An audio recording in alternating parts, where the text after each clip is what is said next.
IQ presented by RotoWire. Here to talk UFC Beijing. Our main event is Curtis Blaydes versus Francis Ngannou 2, the rematch. Co-main event is, well, I guess you could call it a co-main event because technically it's Alistair Overeem taking on Sergey Pavlovich, whose name I almost butchered, but I reined that back in. Very good.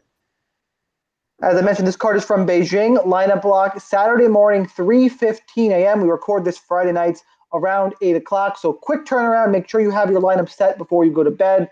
Maybe have an alarm set if you have a lot of money going in. Make sure no fights were canceled. Haven't heard anything yet. So we're going to go relatively quick because there are some fights that don't warrant a lot of talking about. I, by the way, am your host of Fight IQ, the Daily Fantasy Sniper, joined as always by the analysts, Chris Olson and Sun Tzu. Guys, how you doing? Yo, so let's give a cautionary tale here. A good friend of ours on one of these early morning cards decided to get up and set his lineups. Hashtag dead money. He overslept. He slept through his alarm, and all his games that he reserved ended up being dead. So what I recommend is that you set, if you are going to get some sleep before this card, set your lineups. Make sure all your contests are reserved. Set your lineups before you go to sleep. That's all I have to say. Chris, how are you? I am doing good. I will not have that problem because I am just staying up all the way through. Me too. I think that should be a fun time for me. We'll see how I feel by the main event. But I will say that the pricing, and I put this on Twitter as well, I think the pricing in this card is profoundly weird. I think they didn't really know a lot of the times where to put their 9K fighters, so they just put them wherever. And I think that's going to make for pretty interesting. I don't think that was the issue. I think DraftKings is what DraftKings does. They go right by the odds, but they go by money line odds. No, that's true. It's true, but it just threw all the women's fighters up there. Yeah, no, it's true, but sometimes they'll deviate from the odds a little bit. But that's true. In any event, I think it's going to make for some potentially good value spots and for a lot of weird randomness. So be prepared for it. But we're here to talk you through it, and let's get started. I'm excited.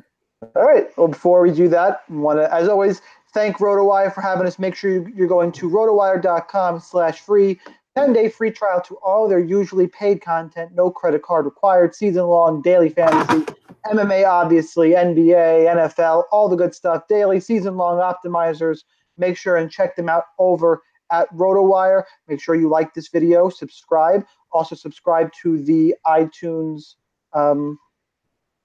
feed, which I won't pump up as much this week because it's a real quick turnaround. But if you are listening to us on iTunes, just because we're hilarious and there's usually a good fight or two, thank you. And make sure you subscribe. And if you're just on YouTube, jump over, subscribe. As always, follow all of us on Twitter. I'm at the DFS Sniper. One as Chris is at Real Chris Olson.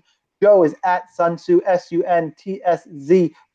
Let's do it. First fight of the night. Luis Smolka, he is back. Second stint in the UFC. He's back. He's on a 3-fight win streak after a 4-fight losing streak in the UFC. Those 3 fights, as these guys are going to tell you, he beat up a bunch of cans. But besides that, he is on a 3-fight win streak. He is 8,800, taking on the UFC debutant. He is so bad, he only has one name, but he's got it twice. Mudaerji. It's Mudaerji. Mudaerji. There you go. He is 7,400. The line, Smolka -175. Come back on Mudaerji +165. God help me, I'm back in the Luis Smolka camp, although it is not very convincingly. They're both not good. I think ultimately Smolka's going to have enough grappling and be good enough in the scrambles to get this done here. But tread lightly for me, the guy on a 4-fight UFC losing streak. That being said, he's my pick here. But let's talk to the analysts this week. Let's start with, I want to make sure Joe goes first in the first women's fight. That's how I'm going to do this. So, Joe, you're up first this week. Okay.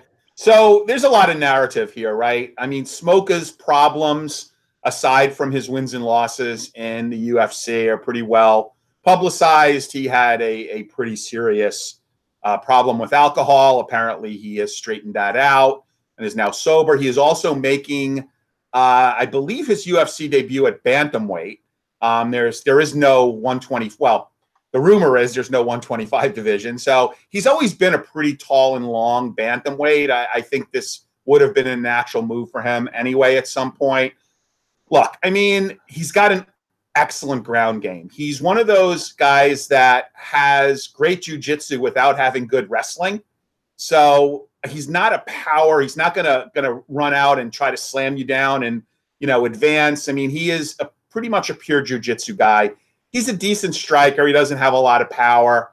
The guy with two names, I don't know a lot about him.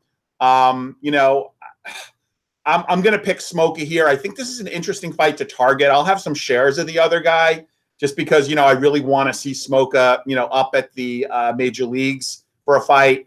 But if he's got his act together, this is a guy that, headlined an event several years ago and, was a hardcore prospect. So if he's got his act together, I think his game is good enough to beat this debuting Chinese fighter. So Louis Smolka's my pick. I think it's an interesting fight to target. 8.8K is probably about right. Good inside the distance prop. So I would definitely target this fight. Chris, tell us more about Sue Mudaerji. I would love to tell you. I would love to tell you. I think first, before I do that, I want to just double back on the alcohol problems that Smolka was having. I don't know this for a fact, but I kind of think that they were just like, okay, go away for a while, straighten yourself out, and we'll have you back.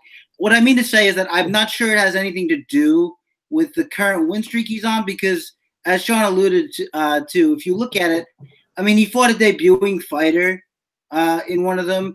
One guy had 6 professional fights at the time they fought. So I don't know how beneficial it was to his career for him. I think Joe's point was that it's more that the alcohol is affecting his previous performances, yes. not that getting clean helped him beat these scrubs. I think it was just no. I know staying active. I know. Exactly. I don't know if he's going to beat. By the way, the guys he lost to, Morono, okay, that's not a good loss. But Ray Borg, Tim Elliott's a weird guy, and Mateus Nicolau, those aren't no names here. Those are pretty solid guys. Better than anyone this Chinese fighter has fought. Right. Sorry, Chris. Just this. No. I know your point's taken. My only point was that it's not as though you shouldn't be looking at the fact that he's getting these wins and thinking that he might be a massively improved fighter or something. Was my only point. No. There. I just think that Smolka, his striking is okay. He doesn't move his head. He doesn't have great striking defense. As Joe said, he's good in scrambles, good jiu-jitsu guy. But when he can be out-scrambled, he can be beaten that way too. So the Tim Elliott fight, other fights. So about his opponent here, Sumarjadine? Is that it? Sue Mudaerji. Okay.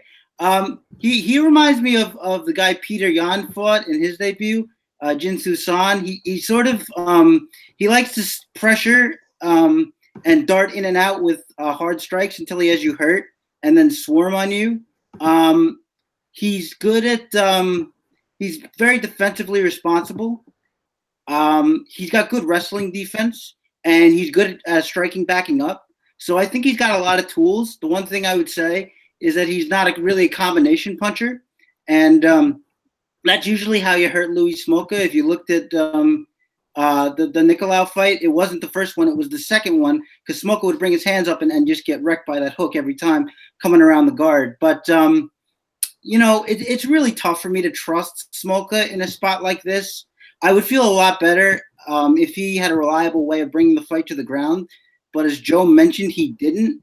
And his opponent is going to dart in and out. He's going to hit hard.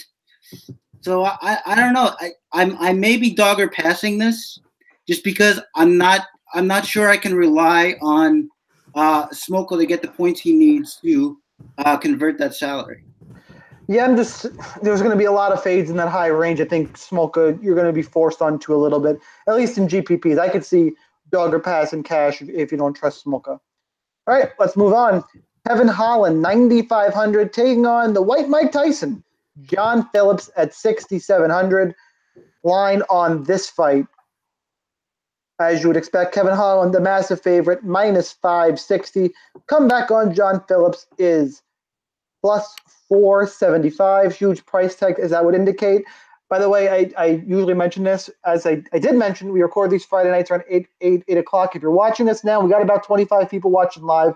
I want to grow that number, obviously. But if you are here now, ask us questions. I'll filter them out through these guys. It's part of the fun of this. We're right now still discussing how everyone's going to watch this card. It looks like most people are powering through. I'm on the opposite side, by the way. Another strategy. I'm playing light. I'm going to sleep through a lock. I'm going to set my lineups before I go to bed. And if I get burned, I get burned. So I'm not playing a ton of money. But I'm going to wake up and I'm going to try my damnedest to avoid spoilers. So let's see how that goes. That's another route. But if you do that, make sure you play light. Now, White Mike Tyson and Kevin Holland. Kevin Holland coming off of that really fun performance against Thiago Santos. I think it's funny when you can take an ass whooping and talk shit. Really hilarious. Showed toughness, showed a little bit of ground skills. He was dominated. He showed toughness and that unconventional striking style. I like Kevin Holland. John Phillips, by the way, scored 0 points in his UFC debut for DK. That's right, 0 points. He was taken down immediately by Charles Byrd and submitted. He is the White Mike Tyson, also known as the Welsh Wrecking Machine, it says on DraftKings. He is going to try and knock you out. He's got no ground game. Holland has a little bit of a ground game and is more polished on the feet. While Phillips has a puncher's chance, I think that's about it. Give me Kevin Holland, especially when I don't need a ton of these female fighters we're going to talk about later. So for me, Kevin Holland is the pick. Chris, start us off. Yeah, I would agree that Holland's the pick. Holland is I guess is the more polished striker, but only because he's going against a not polished striker. I think Holland is the thing about Holland is he doesn't use his reach very well. And so he relies on a lot of left hook counters that are wide and a lot of his kicking game, which is fine, but the thing about John Phillips is he's going to be trying to get right in the pocket and throw bombs. And Holland's fight on the Tuesday Night Contender Series was against a guy of a very similar stature, a short guy with a big overhand right, and he got clipped more than once by it. So if he gets clipped again here, I don't think John Phillips needs too many of those. I would feel a lot better if I knew that Holland, like he did in his Bellator fight, was just singularly focused on getting takedowns and getting submissions. I mean, it sounds weird to say because he's got the reach advantage and he is the better striker, but I really don't want him standing too much with John Phillips because I think John Phillips could take his head off. And for that reason, I'm going to have both sides of this fight, especially with such a low price on John Phillips. I think he's a pretty good GPP target because, the ceiling is just, infinity. It's it's 90, 95 plus. So, Holland's the pick to win. But, if he stands for too long, Phillips can knock him out. And so, again, I say both sides, more Holland, but both sides of this fight. Joe? Okay, so not that it's a great gym to begin with, but Phillips did not do this camp at SBG. He did his camp somewhere in Wales, likely at a local gym. He has enough cardio for a few minutes. Yes, he's got a puncher's chance. Yes, I might have him in one lineup or two. Yes, I like Kevin Holland to win here. Should be a good target. Again, if he doesn't get it done in the first round, though, he might be hard-pressed to earn his salary, but I'm picking Holland. Yeah, I think it's exactly right. I'll have a couple shots on John Phillips, but I don't think I'll be going crazy. All right, next up, first women's fight of the night. Xiaonan, 9,400, taking on Syuri Kondo at 6,800. Xiaonan is minus 395. The comeback on Kondo is plus 350. To me, Xiaonan is by far the better fighter, but she doesn't score exceptionally high. 66 points in her win over Vivian Pereira, 78 in a win over Kaylin Curran. Better on the feet, has not landed a takedown in the UFC. Syuri Kondo had a decision win against Xian, where she didn't get a takedown, 135 significant strikes. They just stood and traded. And her last time out, she was knocked out by Pollyanna Botello by body kicks, I believe. Look, ultimately, I just think that Xiaonan's going to win, and she's not going to push the pace like Xian and get hit. She's more likely to circle off and be more technical and get a 3-round decision and get Kondo chasing. I don't think the points are going to explode like they did in the Kondo Xian fight. 9,400 is even tough for me in cash unless you see a finish. So for me, this is a better fight to bet than to play on DraftKings. I like Xiaonan to get a pretty comfortable 30-27 win in what I think is going to be an MMA boxing match. Joe? By the way, those 135 quote unquote significant strikes I mean, we count that there were a lot of airstrikes. That is indicative of how truly messed up Fight Metrics is. And I could go on my Fight Metrics rant. They completely misscored the entire card in Argentina. They were horrible, awful. Anyway, no way she landed 135 significant strikes. The other opponent would have been battered and bloody. I had way too much Kondo last time out. She got done in by a liver kick, and Paulina finished her. I'm with you. This is a fight to fade. Although, if Fight Metrics gives credit for airstrikes, Kondo could be an interesting play in cash and maybe even GPPs at her price. I don't know. I mean, I'll pick the Chinese fighter to win here, but this would be a GPP fade. And would only be a play in cash if I was going to take the dog. And there is one fight where I like a female fighter a lot more as an underdog, so I will probably have minimal exposure. We're going to get to that because I disagree pretty hard on that one. I messaged Joe separately saying, hey, of all these women's fights, is there a dog you really like? And he gave me a name, and I replied back with the vomit emoji. And we haven't talked about it yet since. Not where I was expecting you to go, but we'll get there. For now, first, let's get your thoughts on Xiaonan and Kondo. Yeah, I pretty much agree with everything you guys said. Yanan is clearly the better striker, clearly the better command of distance. But Kondo is just going to come forward and throw strikes. So for 6,900, is it 6,800? 68, I think. 6,800. Yeah. I think that in a couple lineups where whatever you want to call the airstrikes, whatever. I didn't go back and watch it, so I didn't watch it intently to see if they were actually landing, but I know that that's how she fights. And for 6,800, if she can pull off a win just by volume, which I don't think is impossible, I think that look, especially in lower level fights, volume and pressure wins fights. Yep. So if she can control the fight for three rounds or 2 rounds, that could be enough. But this is ultimately one of many, not many, but a few dogger passes for me on this card. I was just replying in chat. Somebody missed a breakdown of the Smolka fight. Which, by the way, if you're joining us late, Smolka, don't go crazy. Maybe not in cash. Definitely a GPP play as he's coming back against a newcomer. All right, Liu Pingyuan. Yeah, close enough. 8,900. Taking on Martin Day, the UFC newcomer, at 7,300. The line is all messed up for this fight. There it is. Minus 185 for Liu. Day plus 170. Martin Day is not that impressive to me in what I've seen of him. I don't think he's a great prospect at all. Whereas Liu Pingyuan, won a 3-round decision against Damian Stasiak last time out, where he scored 56 points. This fight really doesn't interest me that much. I actually think for the price, I might like Day a little more, just be live to a knockout, because I don't think Pingyuan is any good. So this to me is a lot of what I don't like about these type of cards. I don't think this is a good fight. I think it's 2 guys who are just kind of being thrown in there. There are some other fights that I get you need these fight pass cards and you're going to get some funky matchups. This is the one to me that of the whole card makes the least amount of sense.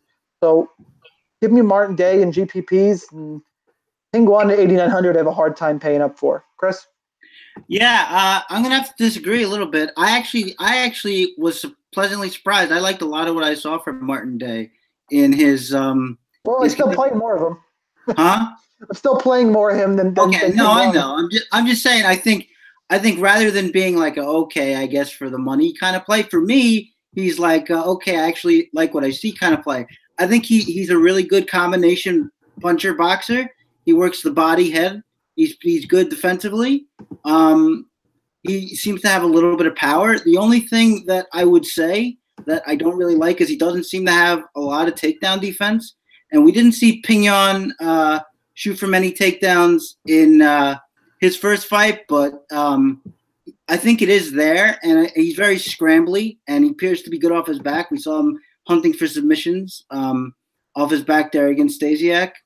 So the lack of takedown defense does worry me if Pingyuan goes for it, but otherwise, I think Day looks like a pretty educated striker to me, and he looks like a pretty good boxer, and he looks like his volume is decent enough. So yeah, he's gonna be a dog that I target pretty heavily at 7,400. Joe, how about for you? Yeah, I mean, I first of all, I thought Stasiak won the last fight against Lee, against Ping. So I thought he looked okay in that fight. Not that Stasiak has any great guns. I did have Stasiak as the winner of that fight. Day is a Taekwondo fighter, trains at that same camp in Hawaii with Louis Smolka. In a quest for the rare underdog in this card, I am also going to have some shares of Day. I will probably be very, very underexposed to the favorite, and I will have more shares of Day. I will go out and pick Day to win here. All right, next up, we have another female fight, and it's the one we're going to have a little bit of disagreement on. Weili Zhang, 9,300, taking on Jessica, the ageless one, Aguilar, at 6,900. Zhang is the favorite at minus 525. Aguilar is the dog, plus 450. This fight is minus 270 to go to a decision. So I will say Aguilar is live for that cash punt that everyone's going to be looking for. I think a lot of people are going to end up in that range of Aguilar and Kondo and just kind of punt the spot away and try and get some points there. I will say Aguilar is going to look for takedowns. That's what she does. She is very old school. She's been around forever. She really looks for these body lock takedowns, though. Last time out, she did get a win. She beat Jody Escobar on the feet. I think Weili Zhang is a better striker than Jody Escobar. She beat Danielle Taylor last time out, which I think is a pretty good win. Taylor's is very hard to look good against. Landed almost 80 strikes, got a takedown and an advance. I like Weili Zhang, but it's the same problem as Xiaonan. How much do you really want for the price tag to get a GPP win? I think she's probably more live in cash to me than Xiaonan, but I'm not sure I'm going there in either of these places at this price range. So I like Weili Zhang. I'll let Joe tell you why he has a little bit of interest. I won't pin him into a corner, although no, you know what? If it was Chris, I would totally pin him into a corner.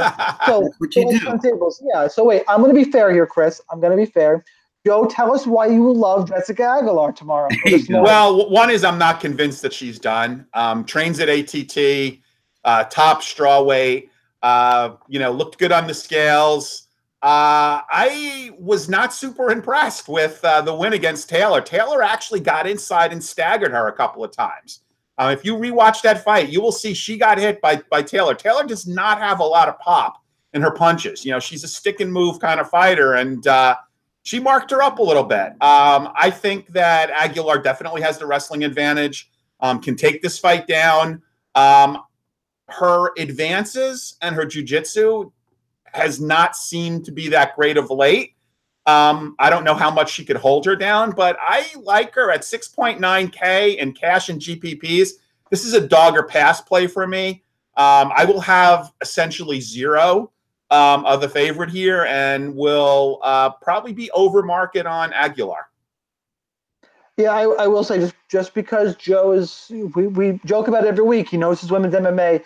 I am now not fading Jessica Aguilar. Also because I need somebody at 6,900. I need somebody in that price range. So why not? I do like the grappling upside. I did say that. So, Chris, how about for you? Yeah, Weili Zhang is a weird kind of fighter. Like on her regional tape, I picked Danielle Taylor to win that fight, and my hot take was that Danielle Taylor was going to knock her out. And the reason was that if you watched her in the regional tape, she was very just wild and chin up in the air and striking. She's toned that down a little bit. She was a little more patient in that fight than I expected, and I think that's because a lot of these Chinese fighters are coming through Jackson Wink, and if there's one thing they know, it's how to breed the aggressiveness out of your fighter. Sometimes that works. Sometimes that works well. In her case, it was a good change. Sometimes it doesn't. But in either case, she still tends to strike wildly when she gets in exchanges. I mean, that's when Danielle Taylor was able to mark her up. Was she would throw the jab and it would open her up to striking wildly, and then Taylor would just pop in the second leg there. So I think that what this fight's really going to depend on me, because I expect Aguilar to be able to land on her on the feet. This fight's really going to depend on who's stronger, because a lot of Weili Zhang's regional finishes are like she's just stronger in the clinch and she gets her fighter down and is able to win that way. So it's really going to depend on who's stronger. I'm going to say that Jessica Aguilar's got that wrestler strength, and I actually like her to get this done here, and I'm going to have quite a bit of her at 6,900 again. Well, we're all in agreement on Jessica Aguilar in 2018. That can't be good. That's shocking. Yeah, here we go. But the fight that I'm excited for this fight. I actually am. It's one that's fun to talk about, and I can't really explain why. No, I think I can, because it's two train wrecks fighting. Rashad Coulter, 8,400, taking on who? Yaozong at 7,800. The line on this fight, Rashad Coulter minus 110, Yaozong plus 100. This fight, by the way, is at light heavyweight. Does not go to decision, minus 425. GPP fight, doesn't take an expert to tell you that. Which side are you guys on personally? Give me Hugh Yaozong. I think Rashad Coulter is hot garbage. He got beat by Chris De La Roca and Chase Sherman, who we know is Joe's favorite fighter. Hugh Yaozong, I get he's not very good, but I can't actually pin down where he's doing camp. I've heard Team Alpha Male. I heard Jackson for a little bit. He split the time on this latest camp. Yeah, so he's getting decent training wherever he is. He's not in a no-name gym in China. He did lose to Sarah Lasker last time out, who is god-awful as well. So this is two bad fighters going against each other. They stand and trade. I'm going to give it to Hugh Yaozong. He's also cheaper. I got a little bit of odds value. Look, this is a don't get cute spot. It's the best way to describe it. Play this fight a ton in GPPs. They're mid-range. Whichever guy you like more, play a little more. There's no wrong answer here. Do not play this fight in cash unless you want to go crazy and do a double stack. I guess you could double stack this fight because this fight should finish. And Chris De La Roca, Rashad Coulter had tons of fights. The one thing I will say about Rashad Coulter, he has not been in a boring UFC fight. Goes forward, trades. That's all I could say about him, really.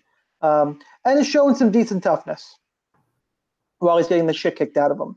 So give me Hugh Yaozong, but this is your classic GPP fight. Chris? Yeah, I'm also struggling to pin something down for Hugh Yaozong. I'm struggling to pin down what he does well. And I mean that sincerely. I mean that sincerely. I don't know. But what does Coulter do well? Is crazy. Coulter is at least a decent boxer. He can throw his hands in combination. If you look at Rashad Coulter, he hasn't been really touched up on the feet. He lost to Chase Sherman because of light kicks, and he lost to De La Rocha because of grappling. Does he get hit? That fight against Sherman was short notice. It was, yeah. Does he get touched up a little bit? Sure. But the thing about that De La Rocha fight is De La Rocha is one of the toughest dudes in the UFC. I mean, I don't know how much longer he's going to be in the UFC, but every fight of his, it's just he gets wailed on, and that was the Homer Simpson. That was the Homer Simpson that we always talk about. He gets wailed on. The opponent gets tired, and the other thing is because I didn't remember this before I rewatched the fight, but Coulter did actually have to withstand some grappling early in that fight before he gassed out. So Zhang, I don't think is going to do that. The one thing about Zhang that I really dislike is he doesn't respond well to pressure at all. Even in his regional fights, he just backs straight up and goes into the cage. And I think Coulter's going to be able to tee off on him there. And the other thing about him is I don't think he has any power. I haven't seen any power from him at all. And it just makes me nervous. Like, he's not a grappler. He doesn't have any discernible power that I can see. He threw a couple of leg kicks for as long as that fight was on the feet against who was it? You just said it. Oh, against Cyril Asker. Yeah. So I guess if you're trying to look for an angle, Coulter's had trouble with leg kicks, but I just can't trust Zhang because at least I know that Coulter's going to stand there and throw in combination and throw heavy. I don't know what Yaozong's going to do, so I'm going with Rashad Coulter pretty heavy. Joe? Lord help me. But yeah, I have to. I mean, look, this guy has fought nobody. Yes, it's a good sign that he's doing camps in the U.S. He looked horrible against Cyril Asker. I think the combined wins of people he's fought is 1 or something ridiculous like that. Look, I've got to give Coulter another shot here. Trains it at AKA. And the other narrative on this fight is that this fight is happening at light heavyweight, and Rashad Coulter actually missed weight. It's the only fighter who missed weight. He weighed in at 208. So he's forfeiting 20% of his purse, and the fight will go on. But this is a light heavyweight fight, not a heavyweight fight. So I'm not sure what that means. If it's going to mean his hand speed is better, I don't know how hard he pushed to make weight. 2 pounds at that weight is not a lot, but it'll be interesting. I'm kind of like got a morbid curiosity about this fight. I am on Coulter. I'll have a few shares of the underdog just in case, but I've got to go with Coulter here for the finish. Okay, moving on. We have another women's fight. Oh, good. Joe gets to start. Laura Mueller, 9,200, taking on Wu Yanan at 7,000. Mueller is the favorite at -380. Yanan plus 340. Yanan lost to Gina Mazzani last time out, or in her UFC debut, and I'm just going to leave that out there. She lost to Gina Mazzani. Laura Mueller beat Shayna Dobson last time out. A couple takedowns. I like what I see from her. 9,200 again is the bigger issue with the price tag. I think overall she's just going to be able to mix it up better. If Mazzani got down Yanan, I don't doubt Mueller can. I just don't know how highly she's going to score. Of everyone up in that range, just because of the grappling, she's the one I'm most willing to play of those female fighters. Priced 9,000 and under and over. But it's not a ringing endorsement. She's only 5-0. Her only wins in the UFC is over Shayna Dobson. Give me Mueller, and another fight that I think the line is crazy, but she's a parlay piece in betting if you want to do that. I did do that, actually. I put Laura Mueller in because I'm relatively confident she wins. Scoring-wise, again, we have another issue. Joe? Yeah, you stole a bit of my thunder there, but that's good that we see this the same way. If there was one of those high-priced female fighters that has the best chance for the finish, I would say Mueller would. What'd they say on the Dogger Pass podcast with our good friends Paul and Cody? Friends don't let friends bet on fighters that lost to Gina Mazzani, which is not a good sign. This should be a layup for Mueller, which tells me that the UFC likes her. So again, I will have a few shares of her to get the finish. I think she is extremely safe in cash, although her price is very high. So I haven't decided how much cash I'm playing this week, but I definitely like Mueller here. Chris? Yeah, I'm going to have to make this unanimous, and for a lot of the same reasons. I like a lot of what I've seen from Laura Mueller. I love the way that she swarms. I think she's good defensively.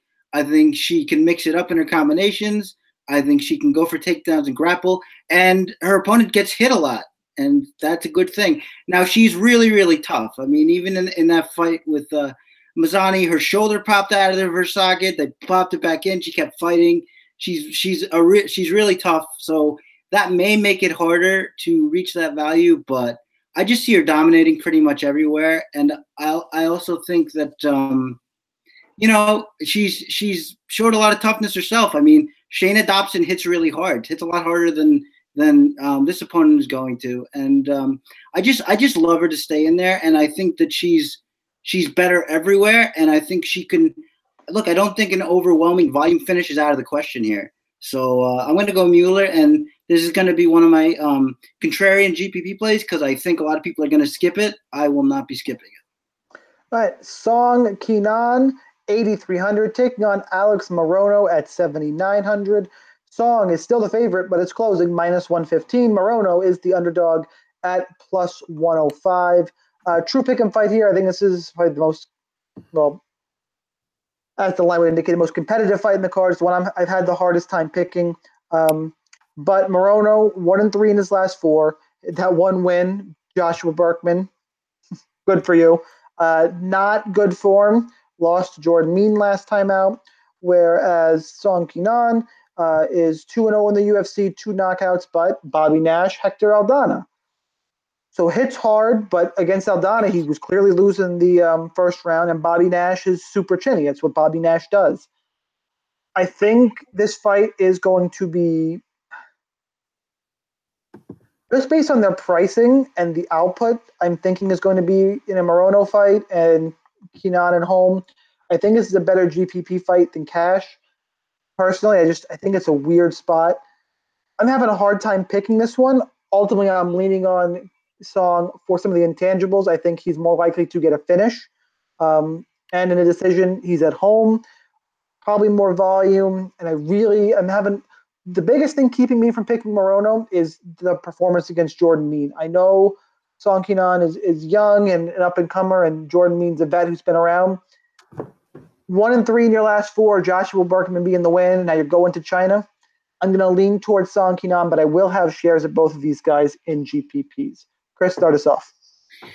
Yeah, this seems like a pretty good matchup for Song Kenan for the reason that Morono's striking is basically really big looping overhands, and Kenan is a powerful counter striker. Actually, we've seen both of his wins finished by counter strikes and single shot counter strikes.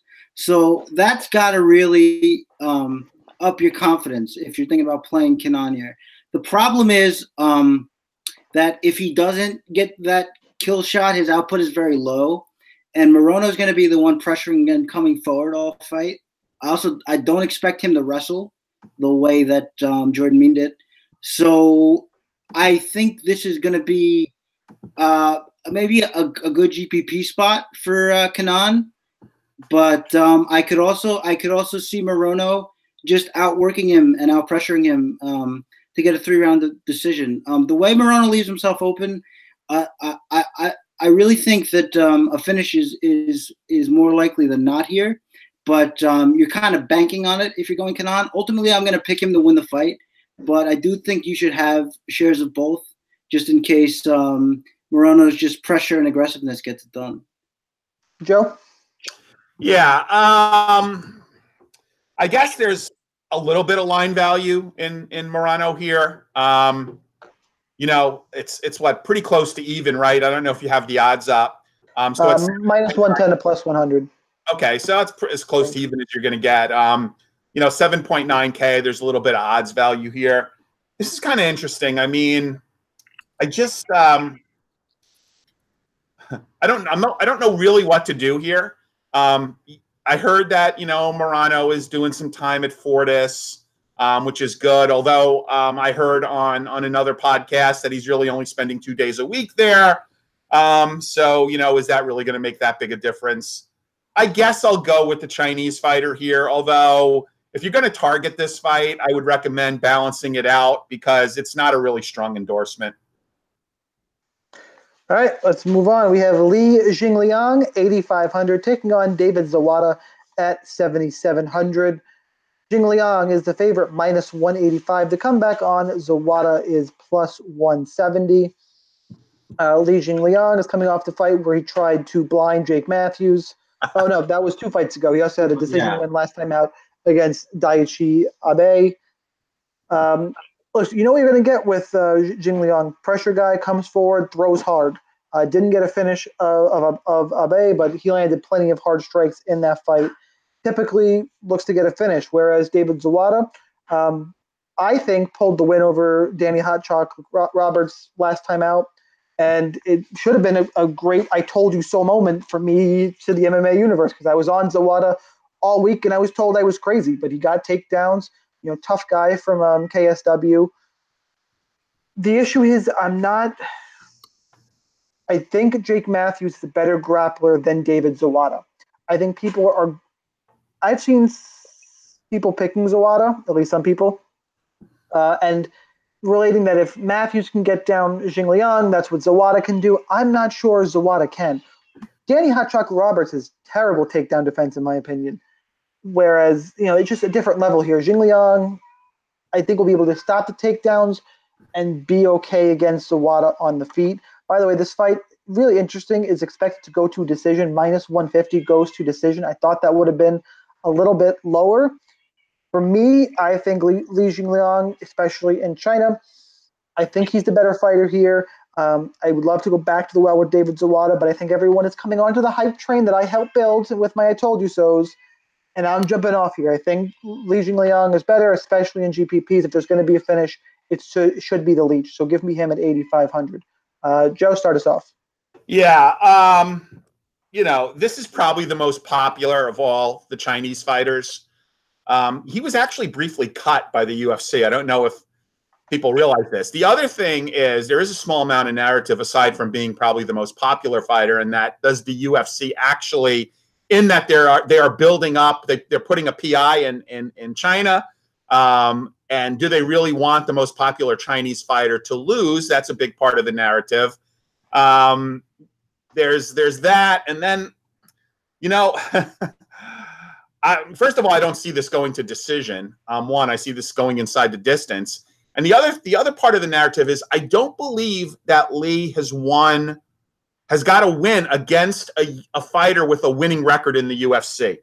I believe I saw that tweeted out a few days ago by Dudas, Clay Davis, that he does not have he does not have a win against a fighter with a winning record in the UFC, which is kind of interesting. I mean, did not, look great against Matthews. I guess because of the narrative, I'm going to pick Lee, but I would say why not have a few shares of Zawada? I mean, but I've kind of was on Zawada big earlier in the week, and then as I kind of understood the narrative, I moved a little bit off him. I will have a few shares of him, but I'm kind of leaning now more towards Lee, so I will pick Lee. But I would not be surprised if this turns into a slugfest. If Lee gets hurt early and has to kind of rally to come back, would not surprise me at all. Chris, how about for you?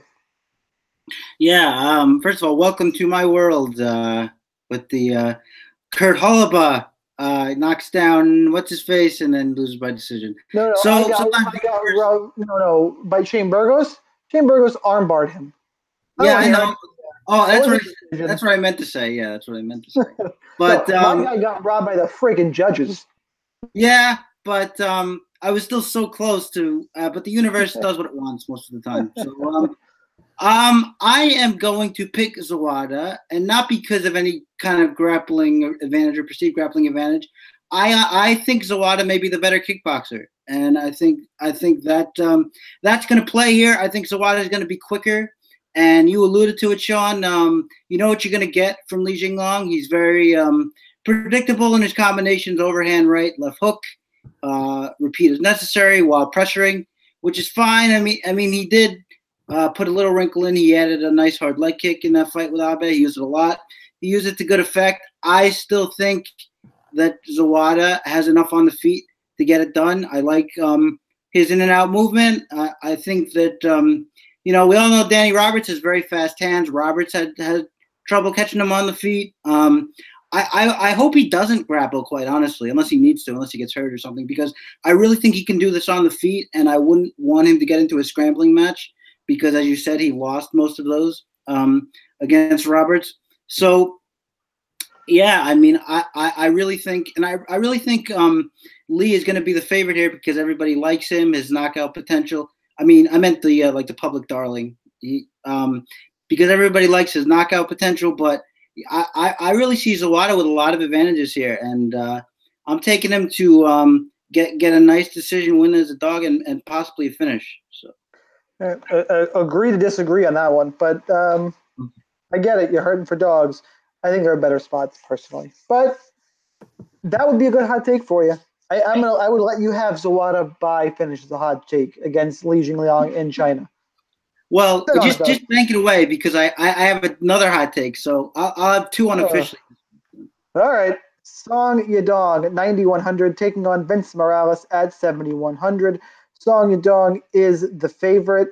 Of course, I'm on best fight odds minus 500. Vince Morales to come back is plus 435. Song Yadong, 2 UFC finishes, not good opponents either. Felipe Aranches and Bharat Kandare. Over 100 both times, but Vince Morales is no great shakes either. Song, the Terminator Yadong, I think gets another finish here. I won't go too in-depth into this one. I just think he's better than Vince Morales fighting at home. I like the narrative here, as Joe would say. Chris, we'll start with you. Yeah, my problem with Vince Morales is, he tends to rely a bit too much on his athleticism. He's a good in and out fighter. He likes to pressure. He likes to use his hand speed, and that all works great. And even in his Contender Series fight, he was about 3 punches away from stopping it until he lost by sub in the next round. But I just think Kenan is the better technical boxer, the better technical striker. I think he's better defensively. I think like when I said that he likes Morales likes to rely on his athleticism, it tends to get him in pocket battles striking because he thinks that he can just outwork his opponent. But I think the more technical fighter, as we've seen in fights past, is going to have an advantage there. And I just think that Morales is a little too green. I think his technique is a little bit lacking. So I'm going to pick Kenan here to maybe hit him with a hard counter or really take advantage of some of Morales' striking in the pocket. Joe, how about for you? Yeah, I mean, again, big narrative on this card. This is probably the second most popular fighter among the Chinese fighters. UFC likes what they see. This we don't really know how old this kid is. He is 19 and he hasn't aged. But I like him here. Morales is not bad. I mean, I think he took a fight in Bellator. Kind of a weird trajectory to the UFC was, I believe he did not win on the Contender Series and then took one fight in Bellator and now he's back. He's not awful. This is probably the best of the three fighters that that the favorite is faced here. But I will stay with the favorite here. And I think this is a fight to target the favorite in. I'm not going to say it's a free square because I don't know if there are any free squares on this card, but I like him quite a bit. All right, next up, our co-main event, Sergey Pavlovich, 8,200, taking on Alistair Overeem at 8,000. Pavlovich is the favorite, minus 120, taking on Overeem at plus 110. Look, Overeem, I didn't see a ton of weigh-in videos today. I saw Overeem on the scales. That dude looks in shape. He looks like he is when back. Hasn't he, though? When hasn't Overeem? He looks like he's up another notch again, though. He fluctuates a little bit, in my opinion. I think he's back on some supplements. Let's just put it that way. Pavlovich, on the other hand, didn't look great on the scales. Look, stand-up battle, not a ton of volume. They are heavyweights. They're priced right in the middle. I am having a hard time deciding which way to go just in terms of exposure to this fight because we've seen multiple times Overeem, everyone wants to target heavyweights and GPPs. We've seen Overeem a ton of times burn that strategy just because he ends up in the third round in these, friggin' awful fights. We saw it against Verdum. We saw it against Mark Hunt. Saw it against, there's one more, Roy Nelson. But he's on a 2-fight losing streak, been knocked out each of his last 2 fights. The one against Curtis Blaydes was vicious. That was ground and pound though, versus the one hitter against Ngannou. Anybody heavyweight has power to put you down, and Overeem is super chinny. That being said, I still like Overeem here, and I think people are going to be off of him. I think people are, doubting him, as what tends to happen. Look, Pavlovich is not a Blaydes or Ngannou. Give me Overeem to pull an upset here at 8,000. Joe? Okay, so there's a fair amount of narrative on this fight.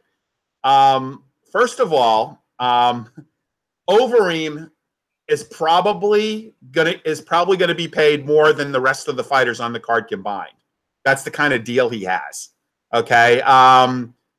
Maybe not without respect to Ngannou. I mean, Ngannou might have a decent deal, but no, actually, Overeem makes a multiple of what Ngannou makes. So, first of all, I didn't see that the Russian looked that bad on the scales. I thought he looked fine. I've never seen Overeem not be in shape. Even when flying against Ngannou, he looked good.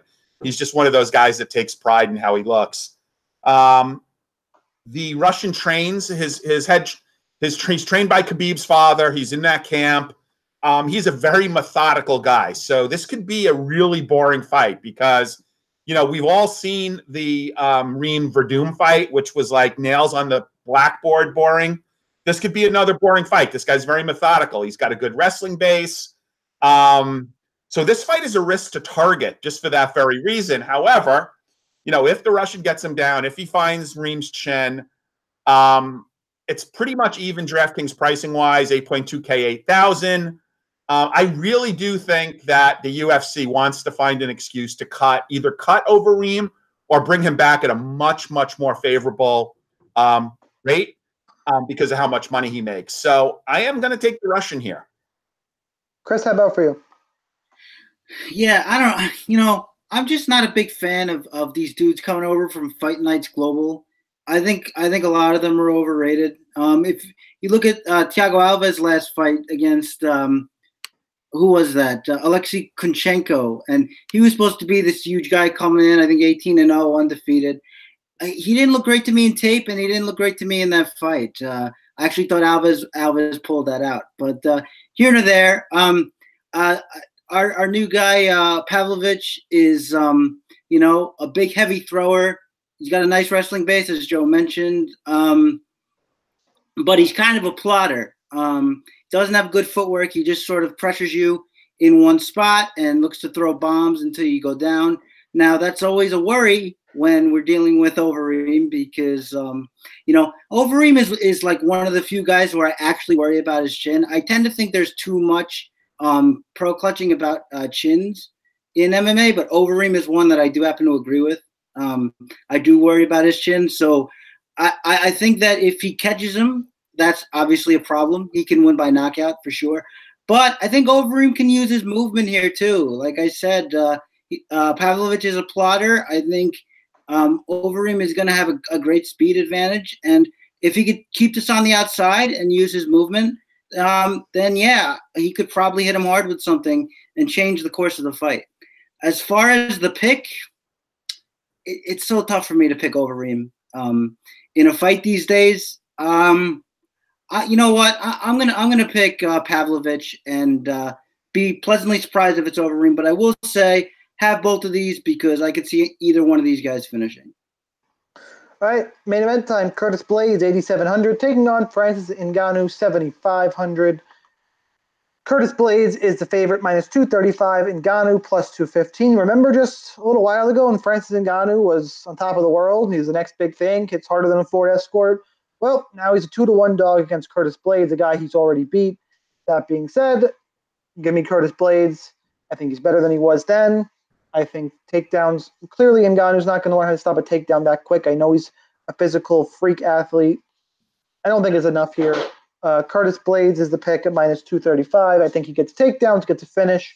I will have some shares of Francis Ngannou because if he finishes, it is by vicious KO. We've seen Curtis Blaydes was hurt in the fight against Mark Hunt. He was wobbled and then shot for a takedown and got it.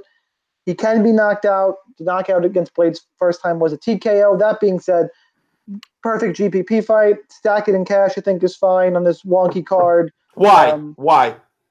Why is it fine to stack this fight in cash? Why? Yeah. Because there's not a ton of dogs that I love. Ngannou is live to a win. You'll be overweight to the field. Who in that range am I dying to get in? Well, I mean, I guess my question is this. What if there's a repeat of the Lewis fight where he throws 3 significant strikes, I mean, and just plays defense all day? I mean, that's my only concern. I can get my 4 wins or my 3 other wins elsewhere. I could be giving up a loss, but anywhere in that major, I'm not going to try and get an Alex Morono and just, I could lose both of them. I could, Ngannou wins, Morono loses. Everybody said this fight is stackable in cash. I think I'm the only one who thinks there's a huge amount of risk. I'd rather go with Kondo or Aguilar and pay out and use that extra money. You can do that and then get 3 more favorable wins, I think, is the strategy. I'm not playing a ton of cash personally, but I think that's the way you would stack, hunt way down, and then plug in your 3 fighters for around your 9,000 a pop or whatever you have left. That's the way I think I would approach. You could approach cash. And I probably will. I haven't built yet. I got to get on that relatively soon. But Blaydes is the pick here. I'm going to have way more of him than Ngannou. It's also for that reason too, Joe. I think I'm going to have way more Blaydes, and I'll potentially back myself up in cash with Ngannou. But Blaydes is the pick here for sure. And God, I would love to see Blaydes versus DC, but I don't think we're ever going to get to see that fight. Chris, start us off. Yeah, this is weird. The first thing you obviously have to talk about is, the is Ngannou shot narrative. I know the narrative is usually Joe's bag. I'm going to beat you to it this time because you just can't avoid it when you're talking about this. I think it was. I mean, that might have had something to do with it, but I think we're all kind of forgetting that Ngannou is a counter striker anyway. He's always been a counter striker. And so if you're a guy like Derek Lewis, who's just never going to lead, who doesn't really lead that much anyway, but with the back thing, he really couldn't lead, you're going to get a fight that kind of looks like that. That's not souring me on Ngannou the whole way here.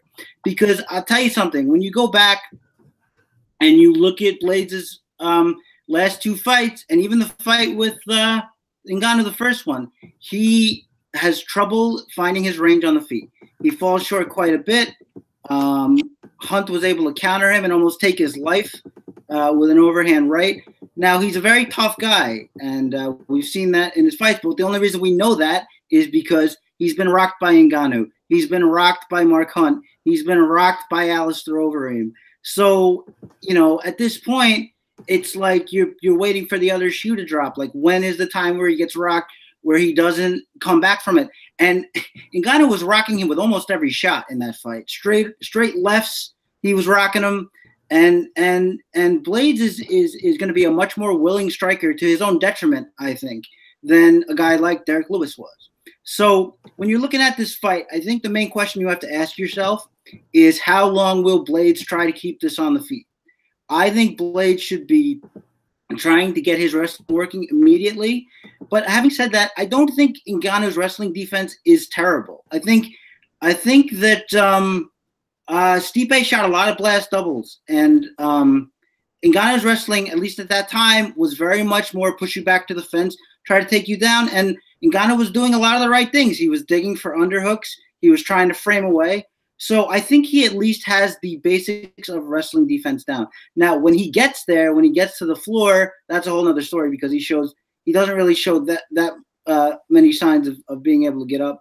And I do think it's fair to say that Blaydes has improved his top control since then. But if you're looking past Ngannou, I really think that's a misstep. I think that Blaydes tried to lead with his wrestling more last time. I think because maybe he knows his striking is deficient. Caught that knee from Overeem, almost got knocked out again. I just think it's a super dangerous fight for Curtis Blaydes again. And can Blaydes take him down and control him? Yeah, but I think he needs to do that. And I still think he's going to be in danger when it's on the feet. So look, I think Ngannou is perfectly live here. I think you should go about even, if I'm being honest, because I think either guy could end this fight. Well, the even narrative is actually a hot take. I just don't know. There's such a big question mark about whether Ngannou has got his head right. I was so discouraged after that fight that I almost stepped away. I was going to step away for a couple of weeks. I was in Vegas. I saw that fight. There was like a VIP party at Red Rock. I saw that fight, and I was so discouraged. I actually lost a seat. I was in a tiebreaker for a bracket challenge ticket with Dr. Pimple Popper, and he essentially conceded because I had Ngannou left and he was done, and it was just so discouraging.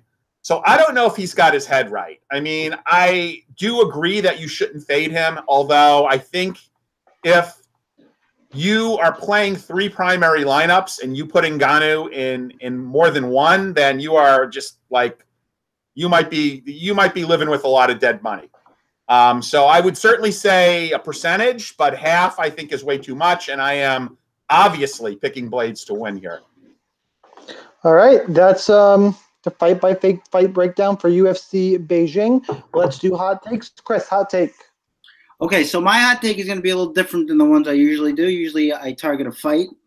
But this week I see a lot of dogs are in play, as I mentioned. So my hot take is going to be that at least $1,000 is going to be left on the table for the optimal lineup. Wow. Okay. That's definitely a hot take. Joe, you got one? Yeah, I say that there will be at least 2 Chinese fighters who are favorites that will lose. All right, that's an interesting one. You know what? I'm going to go Laura Mueller wins by first round TKO. Nice. Oh, I love it. Yeah. Nice. Same page. Right. Now, guys, you know we have 2 cards next week, right? Yes, that's true. Yes. So we got to get back to the millions of viewers and determine how we're going to handle that. So make sure you follow all of us. If you follow us, all of us on Twitter, I think is the best way to do it before we decide right now. Yeah. Do we do a mega show? Do we do a mega show and just knock out both cards, or what do we do? I was just gonna say, remember what we did last time, where we had quick picks for the fight for the tough, and then we. Oh, okay. Yeah. I think that works good. I don't know. Maybe that's the way to do it. Yeah. Maybe just expand the show to a little longer and just do that quick picks. Yeah, I would assume Thursday night, but follow all of us on Twitter, and you will see when Fight IQ will be going live next week, or just subscribe at iTunes and get pushed right to your phone. Absolutely. There you go. Again, make sure when I mention RotoWire, thanks for having us. As always, I got my holiday gift. Thank you, RotoWire. RotoWire.com/free, 10-day free trial to all their paid content. No credit card required. It is at Real Chris Olsen, at Sun Tzu, at the DFS Sniper with 1 S. Guys, good luck in your contest. Make sure to either set an alarm or play light, and we will see you next week. Got it. Thanks, everybody. Take care.